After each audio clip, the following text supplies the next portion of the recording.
Olá, pessoal, tudo bem com vocês? Por aqui tá tudo bem também. Espero que todos estejam num lugar confortável, tranquilo, para que a gente possa aproveitar ao máximo a exposição de hoje. E o capítulo de hoje é o capítulo 18 do Evangelho segundo o Espiritismo, muitos os chamados, poucos os escolhidos. E antes da gente começar então essa exposição, quero lembrá-los de curtir, compartilhar, semear essa semente do bem por onde vocês acharem necessário, através das redes sociais, através da internet, para que as boas notícias, para que o Evangelho de Jesus possa alcançar o máximo de pessoas possíveis. Então é só curtir o vídeo, compartilhar, se inscrever na página para saber sempre dos vídeos novos que a gente posta. Então vamos relaxando, concentrando nosso pensamento em Deus e vamos fazer a nossa oração. Te agradecemos, Pai, imensamente, completamente pelas nossas vidas, pela proteção que os nossos anjos de guarda nos fazem e por tudo de maravilhoso e de abundante que o Senhor nos proporciona a cada instante, principalmente a nossa saúde e o conforto dos nossos lares. Te pedimos que possamos absorver ao máximo o conhecimento proposto para o estudo de hoje e que possamos receber as energias salutares da espiritualidade superior. Que estejamos protegidos, onde quer que estejamos nesse momento, escutando essa exposição. E em Teu nome, em nome do nosso irmão Jesus Cristo, pedimos autorização e damos por aberto a palestra de hoje. Que assim seja. Então esse capítulo, ele começa com a parábola do festim de bodas. Uma parábola que Jesus conta aquela historiazinha, né?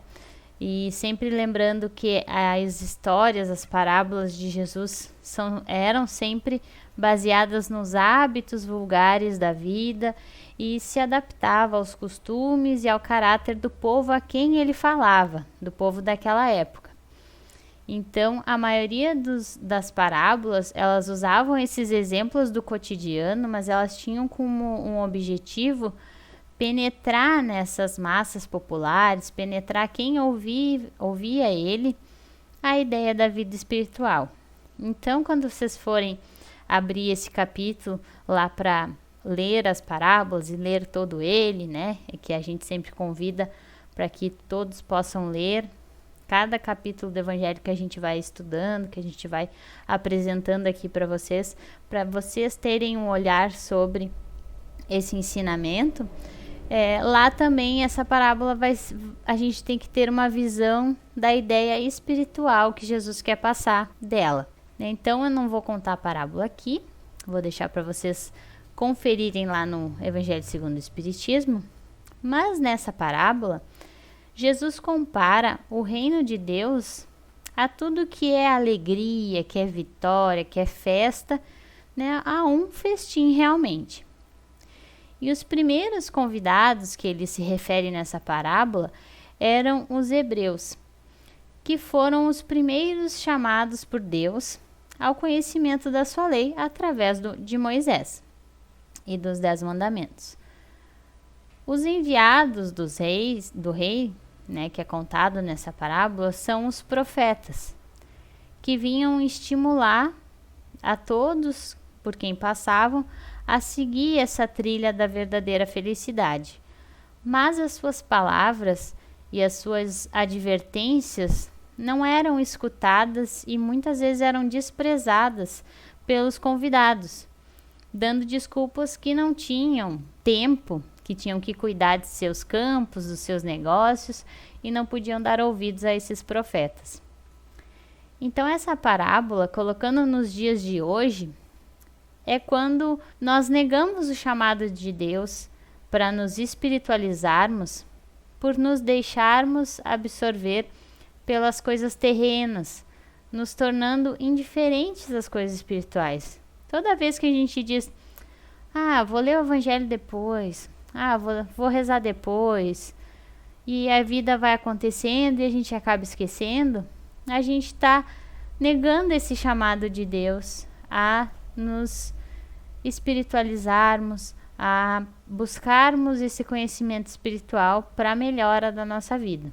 E quantas vezes a gente se deixa levar por pensamentos ruins, ansiosos, negativos, e se esquece de toda a luz e amor que Deus nos dá a todo momento. E de escolhermos trabalhar a nossa espiritualidade, né? A gente muitas vezes se esquece disso. E trabalhar essa espiritualidade é o que consegue manter a nossa energia positiva e nos dar uma vida mais leve. Então, muitas vezes a gente se deixa levar por esses pensamentos ruins, principalmente agora confinados, né, em quarentena. A gente acaba, se a gente não percebe, não vigia os nossos pensamentos, a gente acaba se deixando levar por esses sentimentos negativos e esquece que Deus está emanando a todo momento a sua luz e o seu amor para nós. E toda vez que a gente decide mudar, virar a chave desse pensamento nosso e pensar mais positivo e ter momentos de espiritualidade na nossa vida, a gente consegue manter essa energia positiva, consegue viver essa vida mais leve, que é o que Jesus faz com que a gente reflita e nos convida nesse capítulo a termos. Os próximos convidados dessa festa, né, de bodas, que desprezaram também o chamado, foram os judeus, que apesar de abandonarem a idolatria, ou seja, aquele culto a imagens, eles desprezaram a lei moral de Deus, através dos mandamentos, preferindo então a prática do culto exterior, ao invés de se reformarem intimamente. E a gente já viu isso em outros capítulos, onde era mais fácil fazer uma oferenda do que perdoar um irmão.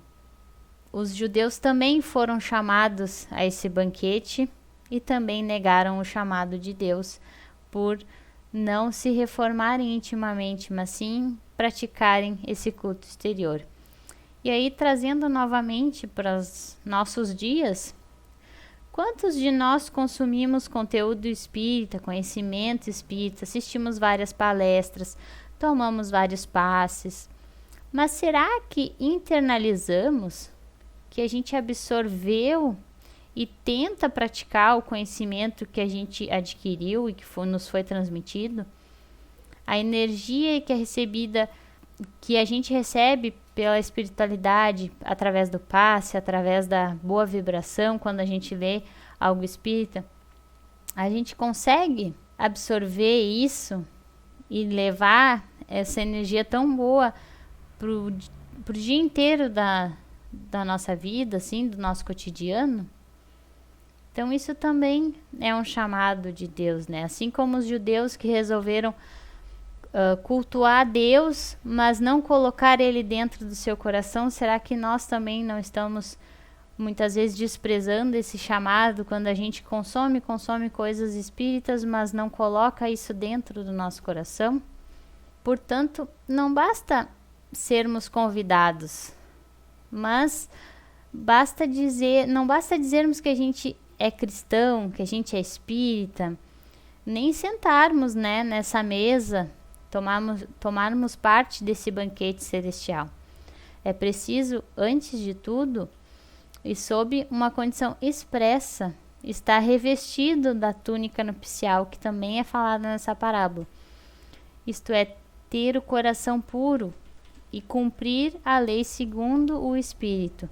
E essa lei se resume em fora da caridade não há salvação. Então, para a gente poder participar dessa festa do Reino de Deus, para a gente poder estarmos com uma vida leve, com energia positiva, estarmos realmente vivendo espiritualmente essa encarnação, é necessário estarmos em comunhão com Deus e com a espiritualidade superior. E para isso basta a gente escolher tentar a cada dia praticarmos os ensinamentos do Cristo. É isso que Jesus nos convida nessa primeira parábola.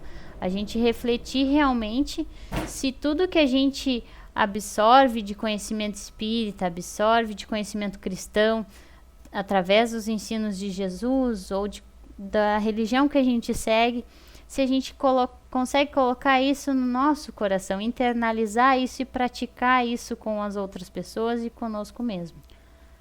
A próxima parábola que ele nos traz é a parábola da porta estreita, que eu também não vou ler toda aqui, mas tem um trechinho que é bem importante para que a gente possa entender essa parábola. E ela diz o seguinte: entrai pela porta estreita, porque larga é a porta da perdição e espaçoso é o caminho a que ela conduz. E muitos são os que por ela entram. Quão pequena é a porta da vida, quão apertado o caminho que a ela conduz, e quão poucos a encontram. Então, larga é a porta da perdição, é aonde a maioria de nós entra, porque é nela que tem as numerosas paixões más que nós possuímos, e porque a maioria de nós ainda envereda para o caminho torto, como a gente diz, para o caminho do mal. E estreita é a porta da salvação, porque ela nos exige grandes esforços sobre nós mesmos para transpormos essa porta, ou seja, para vencermos as nossas más tendências. Então, a porta da perdição é aquela porta que a gente quer tudo fácil, tudo seja resolvido de forma muito facilitada e sem o menor esforço da gente. Então, é mais fácil a gente ganhar na loteria lá milhões de reais do que trabalhar e pouco a pouco receber o nosso salário e se erguer na nossa vida financeira. É muito mais fácil alguém resolver os meus problemas do que eu enfrentá-los e resolvê-los. Então, lembram lá do bom espírita que a gente viu na semana passada? Reconhece-se pela sua transformação moral e pelos seus esforços que emprega em domar as suas inclinações más, ou seja, é através do reconhecimento das nossas más tendências, das nossas imperfeições, e o nosso esforço em domar essas imperfeições e nos transformarmos moralmente através dos ensinamentos do Cristo, que a gente é reconhecido como um espírita, ou seja, que a gente escolhe a porta estreita. Ser chamado por Deus todos somos, mas nos mostrarmos escolhidos é escolher a porta estreita, é escolher se esforçar para evoluir, domando as nossas más inclinações e transformando moralmente através da caridade e do amor ao próximo. Mas isso não quer dizer que escolher a porta estreita é escolher o sofrimento, é escolher o martírio, é escolher estar sempre passando por perrengue. Não. A gente sabe que a gente pode ter uma vida plena e de abundância, como dizia o seu Caleb, se escolhermos a porta estreita também. Basta a gente determinar isso para a nossa vida. A gente se esforçar, mas se esforçar com leveza, sem culpa, sem peso. Se esforçar porque a gente sabe que melhor a gente vai ser, que mais conquistas pessoais nós vamos ter, de nos melhorarmos por nós mesmos. Então, isso é escolher a porta estreita, também é se mostrar escolhido a Deus, porque chamado, Deus chama a todos a seguir esse caminho, mas poucos de nós escolhem adentrar por essa porta estreita. Continuando o capítulo, então, ele vem com uma outra passagem, e nesse capítulo, ele é um chamado para nós também, para nós analisarmos o que estamos fazendo com todo o conteúdo espírita e cristão que nós consumimos. Nessa parte, então, do capítulo, ele nos chama a atenção se estamos ouvindo as palavras de Cristo e as praticando. Porque se estamos fazendo isso, podemos sermos comparados a um homem prudente que constrói a sua casa sobre a rocha. Ou seja, nada abalará a casa e ela não ruirá, justamente por estar edificada na rocha. Já se a gente ouve as palavras de Cristo através dos diferentes meios que o nosso mundo possui, E aí alguns exemplos é o livro físico, o e-book, a palestra online, a live, o podcast, o áudio, o site, os grupos de estudo. Tem inúmeros meios da gente conseguir escutar as palavras de Cristo. Mas se a gente não praticar tudo isso que a gente consome, nada somos. A gente pode ser comparado a um homem que construiu a sua casa sobre uma areia, que qualquer tempestade da vida vai abalar. E ela pode até ruir, dependendo do quão fraco foi essa construção. Então que possamos escutar, aprender e praticar sinceramente a lei do amor e da caridade em nossas vidas. Por isso que Jesus nos convida a nos tornarmos escolhidos nesse capítulo, porque praticar isso, internalizar esses conhecimentos, vai fazer com que a gente construa a nossa casa, a nossa vida, sobre uma rocha que é a fé inabalável. E ela nos trará paz, nos trará tranquilidade, nos trará estabilidade nas coisas da vida presente, além de ser uma garantia para a nossa vida espiritual. Então isso só traz benefícios para nós se a gente escolher praticar esses ensinamentos do Cristo, praticar o espiritismo, a doutrina espírita verdadeiramente, e não apenas só ouvir, mas não aprender, não internalizar isso e praticar. E para entender mais sobre a importância desse tema nas nossas vidas, nós indicamos um livro que já foi tema de palestra lá na Elos, que é chamado Inteligência Espiritual, A Casa sobre a Rocha, do autor Vinícius Lima Lousada. Eu vou deixar o título embaixo na descrição do vídeo para vocês procurarem. É um livro muito bom, faz a gente refletir bastante sobre essa questão de ser chamado e se posicionar como um escolhido. E de construir a nossa casa sobre a rocha, solidificada, forte, que nenhuma tempestade vai abalar. E aí ele faz a gente refletir nisso e depois ele vem nos dizer o resultado disso. Porque a quem muito foi dado, muito será pedido. Como nós sabemos, tudo na nossa vida é responsabilidade dos nossos atos. Então, se não praticarmos os ensinamentos contidos no Evangelho, é por nossa própria escolha. Não é culpa de ninguém, não é culpa do trabalho, não é culpa da família, não é culpa do tempo. É a nossa escolha de não praticar isso. Porque os ensinamentos de Jesus, eles estão espalhados nas mais diferentes religiões. E além disso, a gente tem os ensinos dos Espíritos, que nos explicam sobre esses ensinamentos de Jesus de diferentes formas, porque eles vêm nos trazer relatos pessoais das suas vidas. E eles desenvolvem, comentam, e isso está ao alcance de todos, porque eles se comunicam por todo o mundo. Não é uma característica que existe só no Brasil ou só na França, não. A gente escuta casos de mediunidade e de manifestação espiritual em diversos países. Então não é uma coisa única, ela está espalhada pelo mundo ao alcance de todos. Então a gente não pode nos desculpar pela falta de instrução moral ou por não compreendermos o sentido alegórico das parábolas, por exemplo. Porque se a gente quiser buscar esse conhecimento, ele vai chegar até nós. Seja através de um livro espírita que vai nos explicar melhor as parábolas, seja através de uma palestra que a gente vai ouvir e vai entender melhor o ensinamento de Jesus. Várias formas podem ser buscadas para que a gente consiga compreender esse capítulo, além do nosso olhar de ler, de interpretar esse ensinamento, que está baseado na nossa evolução. Então não basta só conhecer, só ter esse conhecimento.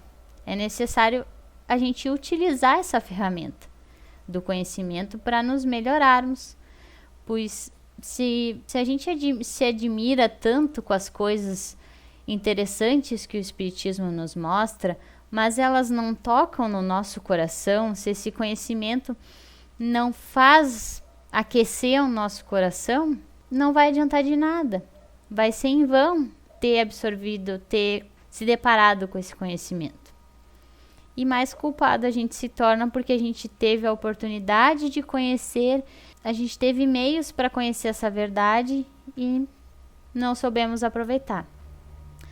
Mas, como tudo tem um lado bom, nós sabemos também que podemos fazer novas escolhas e escolhas melhores, e a qualquer momento da nossa vida. Então, se a gente escolher nos dedicar a essa prática de sermos bons cristãos e bons espíritas, muito nos será pedido.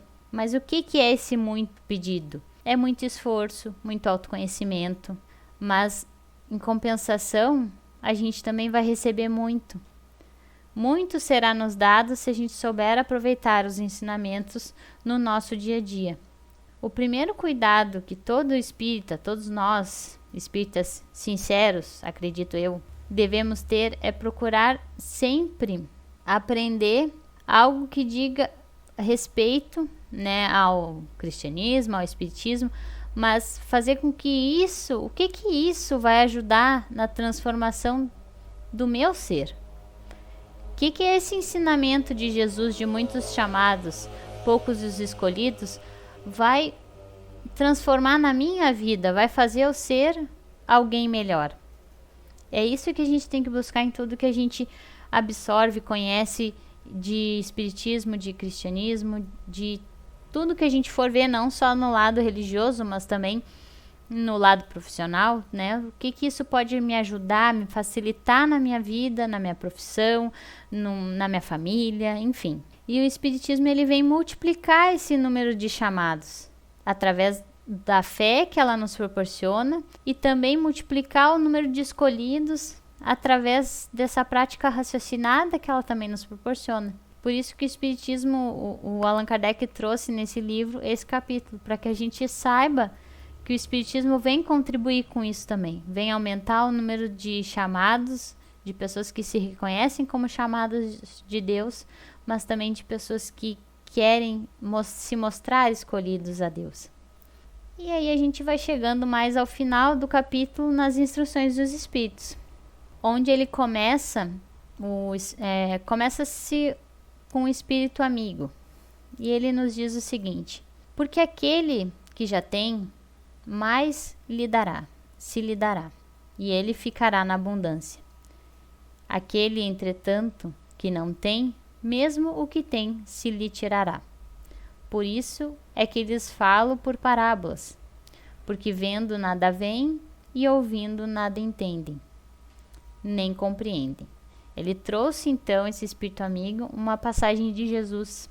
E quando a gente recebe esse esclarecimento através dos ensinos de Jesus, é porque nós somos dignos de sermos chamados por Deus. Quando a gente entra em contato com a espiritualidade através do ensinamento de Jesus, né, seja através da Igreja Católica, da Evangélica, enfim, de qualquer religião, é porque a gente foi digno de ser chamado por Deus. E o seu amor, o amor de Deus, é tão misericordioso que ele nos anima a nos esforçarmos em seguirmos no bem. Quanto mais a gente persiste, mais a gente é perseverante nos nossos esforços, mais Deus nos ajudará. É como um imã que atrai para nós o que há de melhor, porque a gente está buscando dar o nosso melhor. E quando Jesus diz, aquele que não tem, mesmo que tem se lhe tirará, Deus não está retirando de nós o bem que nós somos capazes de fazer, mas o Espírito amigo vem nos orientar e nos convidar a vermos com o nosso próprio espírito, a abrirmos a nossa inteligência e os nossos corações para compreendermos que não é Deus quem retira daquele que pouco recebeu, mas é o próprio indivíduo que, gastador, descuidado, não sabe conservar nem aumentar, muito menos germinar aquilo que Deus proporcionou. Lembram lá da parábola dos talentos, que Jesus nos ensina a multiplicarmos tudo aquilo que possuímos? É o que o Espírito amigo vem nos lembrar. Tudo que Deus nos proporciona, a gente pode multiplicar e a gente pode viver em abundância, e mais Deus vai nos dar para proporcionar essa continuidade no caminho do bem. Mas quando a gente recebe isso e faz pouco caso, e deixa de lado essa espiritualidade que a gente precisa trabalhar em prol de outras questões, a gente está jogando fora uma herança que Deus nos deu, um talento, um convite que Deus está nos dando. E aí a pessoa acaba se perdendo, ou a vida acaba sendo turbulenta. Não é por culpa de Deus, é por culpa da escolha que a pessoa fez. E aí, como a gente falou anteriormente, a gente pode fazer novas escolhas. E a gente pode pegar como exemplo, para elucidar, que esse exemplo é o que o Espírito Amigo também nos traz nesse capítulo, de alguém que recebe de herança um campo, no qual o pai trabalhou a vida toda naquele campo. Aquele campo bonito, bem florido, assim, bem cheio de plantação, né? Uma plantação bonita. Mas esse herdeiro não cultivou esse campo. E esse campo, então, foi coberto de ervas parasitas, que acabou matando toda a plantação que o pai trabalhou há anos ali.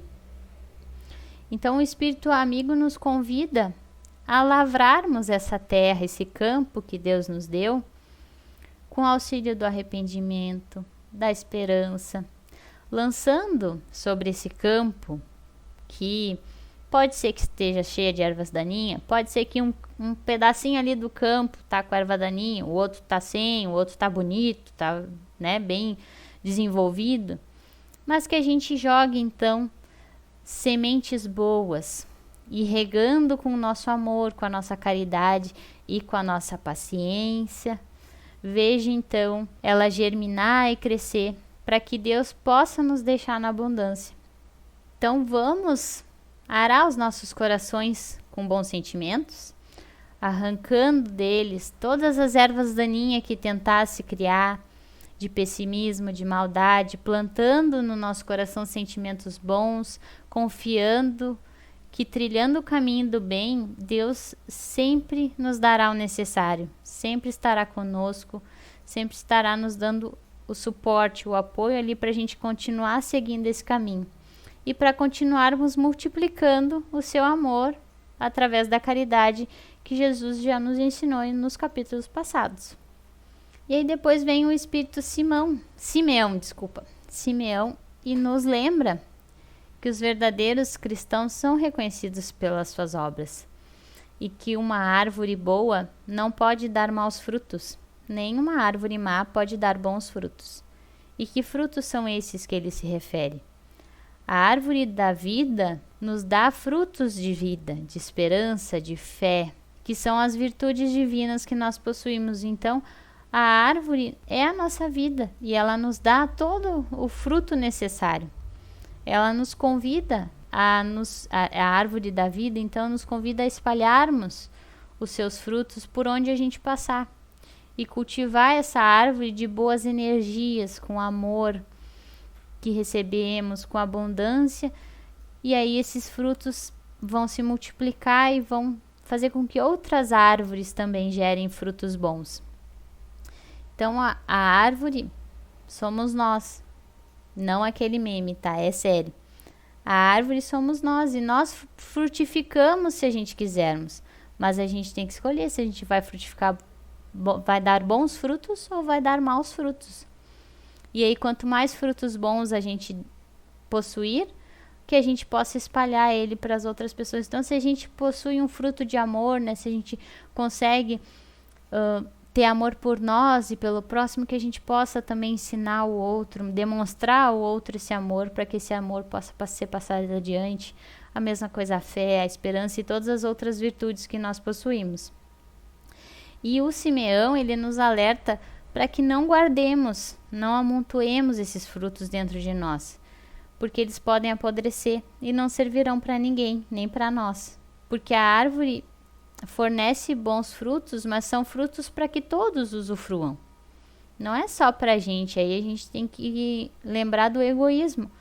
Não é só porque eu tenho amor na minha família que eu vou ser rude com o outro, que eu vou dar patada nos outros e na minha família tá tudo bem. Não, eu vou distribuir esse amor, eu vou distribuir essa energia boa para onde eu passar, por onde eu for. E ele também nos alerta para nos afastarmos das pessoas que nos chamam somente para mostrar os obstáculos no caminho, que só conseguem ver espinheiros na trilha da vida. Ele nos diz que para que a gente esteja acompanhado de pessoas que nos conduzem à sombra da árvore da vida, que também queiram frutificar frutos bons. Que a gente deixe de lado essas pessoas que são pessimistas, que só veem obstáculos, só veem dificuldades na vida. Não, a gente tem tantas outras pessoas que pensam muito bem da vida, que são aquela pessoa que é autoastral, que tem energia positiva. É a essas pessoas que a gente tem que estar bem acompanhado.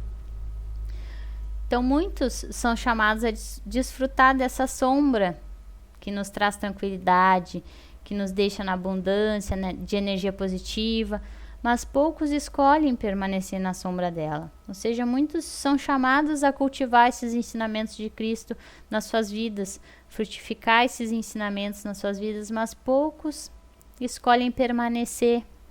Muitas vezes vêm para a sombra só no momento de desespero e quando está tudo bem, se afasta dessa árvore da vida. Então, que a gente possa permanecer nela e contribuir para essa frutificação dos ensinamentos de Jesus e da espiritualidade superior.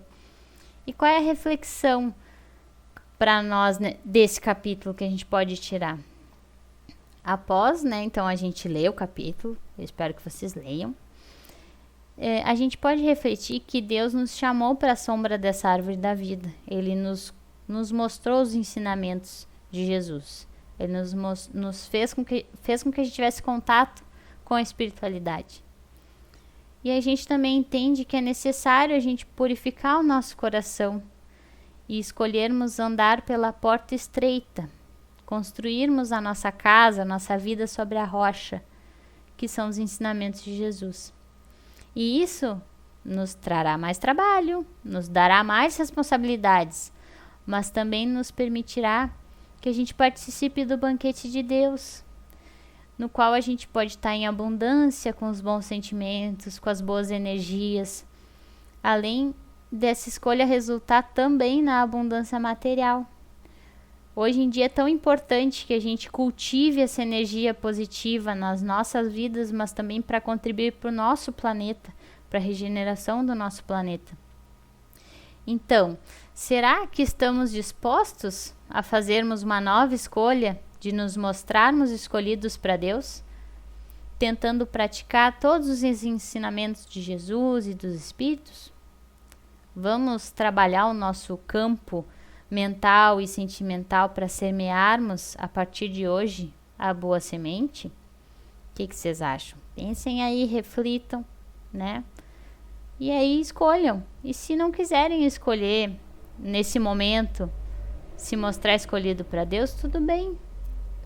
Mas que a gente mantenha essa vontade de escolher essa outra alternativa, de escolher, vou tentar seguir esse ensinamento, então vou tentar fazer diferente dessa vez para ver se muda alguma coisa na minha vida, né? Como a gente diz na Elas, testem, né? Não acreditem em nada que a gente diz, mas testem. Testem fazer isso um dia, uma semana, ver se não vai dar diferença, não só na sua vida interior, mas na sua vida em família, na sua vida de relacionamento. Tá certo, gente? É o que a gente tinha para hoje, para esse capítulo, e eu espero que a gente consiga refletir sobre esse ensinamento de hoje, tá bom? Vamos para a nossa oração de encerramento, então. E te agradecemos, meu Deus, só temos a te agradecer por esse conhecimento deixado por Jesus, que nós possamos absorvê-lo e tentarmos praticar na nossa vida, assim como todos os outros ensinamentos que a espiritualidade, que os espíritos amigos, que Allan Kardec, Jesus e todos os outros nos deixaram, para que a gente possa não só conhecer, mas absorver e praticar. Imensamente gratos a toda a espiritualidade que nos ajudou, que nos transformou energeticamente, nos reequilibrando nesse momento que estávamos prestando atenção nessa exposição. E agradecemos aos nossos anjos de guarda sempre pela proteção que fazem em nós e nos nossos lares. Agradecemos a ti também, mais uma vez, e pedimos permissão para encerrar a exposição de hoje. Então era isso. Até a próxima, pessoal. Beijo!